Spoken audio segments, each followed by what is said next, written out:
Hi guys, so today I am drawing inspiration from one of my favorite books. It's called A Bad Case of Stripes. Now, in this book, we see a girl, Camilla Cream, and she loved lima beans, but she never ate them. All of her friends hated lima beans, and she wanted to fit in. So Camilla was always worried about what other people thought of her. Look at all these outfits she has lined up in her closet. She had so many people to impress. But one day she woke up and she was covered in stripes. Oh my heavens! You're completely covered in stripes, her mother screamed. She did not know what was going on. Miss Cream felt Camilla's forehead. "Do you feel all right?" she asked. "I feel fine," Camilla answered, "but just look at me." "You get back in bed this instant," her mother ordered. "You're not going to school today." Well, Camilla was relieved because she didn't want to go to school looking like this. She was worried what all the other kids would say. So the doctor came and took a look at her. Look, even her tongue is striped. Oh my goodness. Covered head to toe in stripes. Well, she ended up going to school, but the next day was a disaster. When they read the Pledge of Allegiance, she was covered in stripes and stars. The other kids thought it was great. They yelled out, "Let's see some purple polka dots." And sure enough, purple polka dots. Look here, you can see her red, white, and blue stripes. She's got camouflage popping up over here. She's got checkerboard and stars. Her skin is turning all kinds of different patterns. Ooh, her parents are worried. They're not sure. So they call back in some experts, some doctors, and they look her up and down. Look at all these patterns. I see a bullseye pattern. I see stripes. I see swirls. There are those purple polka dots. I see cheetah print right here. I see plaid. Numbers. Look at these big old numbers on her. They are everywhere. So they gave her some medicine to take. They gave her a pill to take, and she turned into a giant pill. That night when Camilla took her medicine, it was awful. When she woke up the next morning, she did feel different, but when she got dressed, her clothes didn't fit right. She looked in the mirror, and then staring back at her was a giant, multicolored pill with her face on it. Oh my gosh, so the doctors start thinking, what could this be? The experts looked at Camilla, then at each other. "We need to go over these numbers again back at the lab. We'll call you when we know something." But the experts didn't have a clue. So then the news got a hold of it. There's a news reporter here. They're talking. By now the TV news had found out about Camilla.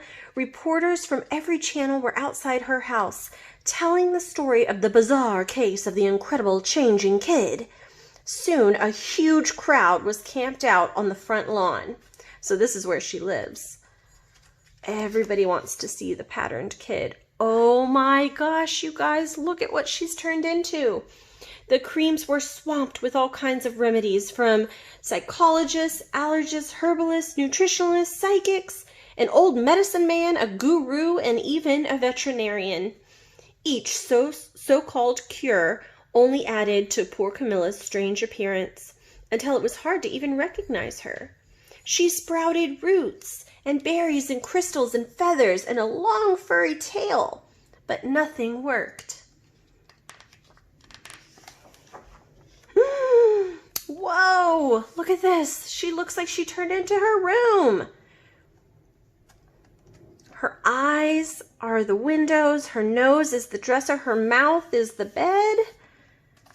"What are we going to do?" cried Miss Cream. Look here, her parents over here. It just keeps getting worse and worse. Then one afternoon, Miss Cream heard a quiet little knock at the door. He opened it, and there stood an old woman who was just as plump and sweet as a strawberry. "Excuse me," she said brightly, "but I think I can help." Here she is in Camilla's room. Camilla has turned into her room. And look, she has some lima beans. Remember at the very start of the book how we said Camilla Cream loved lima beans? So she tossed some lima beans into her mouth. Ta-da! And she was back to normal. Suddenly the branches, feathers, and squiggly tail began to disappear. Then the whole room swirled around. When it stopped, there stood Camilla, and everything was back to normal. "I'm cured!" she shouted. "Yes," said the old woman. "I knew the real you was in there somewhere." She patted Camilla on the head, then she went outside and vanished into the crowd. Afterward, Camilla wasn't quite the same. Some of the kids at school said she was weird, but she didn't care one bit. She ate all the lima beans she wanted, and she never had even a touch of the stripes again. So guys, this kind of tells us to be true to yourself, and to, if you like something and it's something that you enjoy, it doesn't matter what other people think of you. You should still be able to do what feels good to you, even if it's eating lima beans, which might not be so popular. So remember in the book A Bad Case of Stripes, Camilla was covered in stripes, covered in lines, but not only stripes, she turned into lots of different pattern and color. It was all over her, many different colors, many different patterns.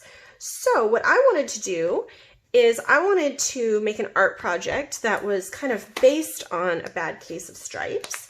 And what we want to do is we are going to be making our own Bad Case of Stripes on our own hand. Now these are a couple that I've done. This one says Miss Coker in the center. This one just has a lot of different patterns and lines. I have spots here. I have zigzags.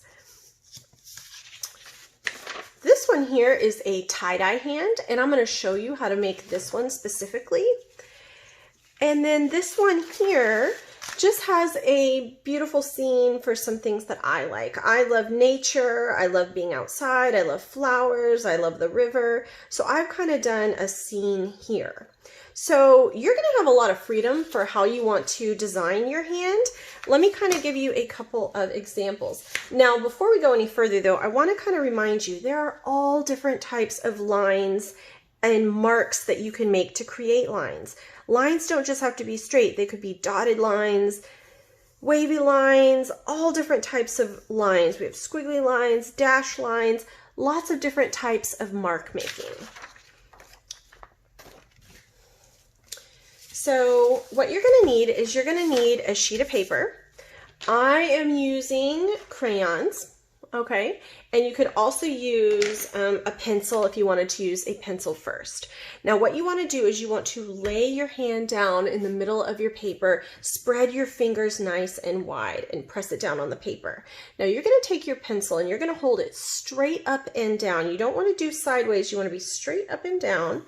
And you are just going to trace around your hand. Now guys, if you make your fingers a little bit fatter than they really are, or it doesn't quite look just like a hand, it does not matter. It doesn't have to be perfect. It doesn't matter if it looks just exactly like your real hand and wrist.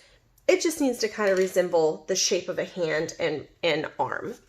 So here I already have one traced out in marker so that you can see it. And like I said, I've done several different ones. So you could do one that has your name on it, and then it's just filled up with pattern and color. Now I want the entire hand filled up. Don't leave any white spaces. This one here has dots and zigzags, and again, filling up the whole thing. Here's the tie-dye one that I want to show you. And then also you could do just a scene. If you didn't want to do a scene, you could fill it up with things that you like. Maybe you like sports. Maybe you like basketball and soccer. You could put that in there. Maybe you could put your favorite foods in here. If you like tacos or whatever you like, spaghetti, you could fill up your hand with the things that you like. Now, if you want to do the tie-dye hand, Let me show you how that is done. So we start with a center spot, and I have picked just a few crayon colors that that I really like. And so I'm going to use these colors, but you certainly could use any colors, but just pick a few. Now we need a center circle. So in the center of my hand, you're going to take something round. I have this little figurine here, so I'm going to set that down. It's a nesting doll. And I am going to trace just a little circle so I have a starting point. Now, let's say I start with this blue. I'm going to make my crayon radiate out from the center spot. So you could move your hand around so that all the lines are going outwards. It's radiating out around the hand. You could move your paper around if that helps you. But you want all of your lines coming out from a center point. Now we're going to take another color. Let's go with green. We'll have green, and again, we're just going to go around the outline, not from the center, but around the outline, and just kind of overlap your colors. And I'm turning my paper so that it's easier for me. Just keep rotating your paper as you go.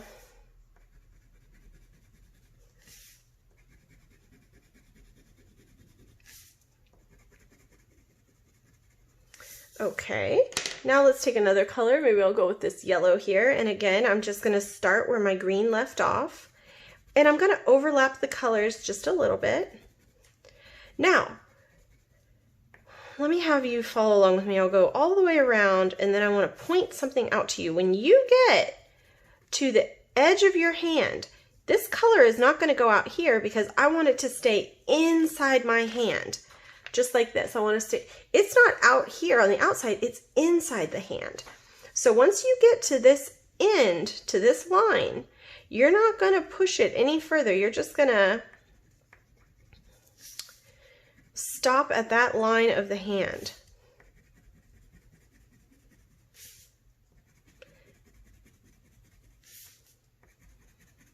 Go all the way around.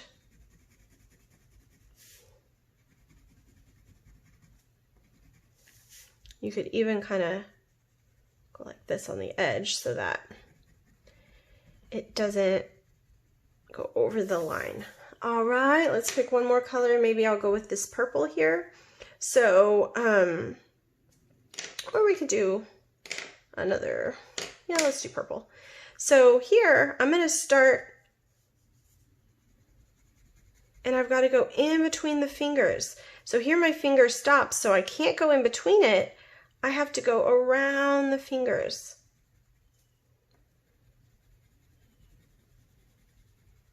And overlap your colors just a little bit. Let your purple kind of bleed into your yellow or whatever colors are touching. That way it looks like it's kind of melting into each other, a lot like tie-dye.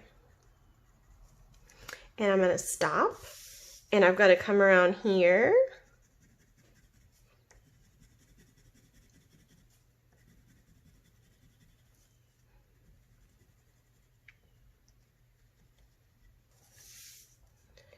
And I'm going to go all the way around. Okay, so you're going to fill, if you want to do this, you're going to keep going and you're going to fill up the whole hand like I've done. This is my radiating circle, and then I start kind of doing stripes and lines on my fingers and my wrist. Now again, guys, this is just an option if you wanted to do a tie-dye hand. You certainly could do, again, a scene, or you could just do some pattern.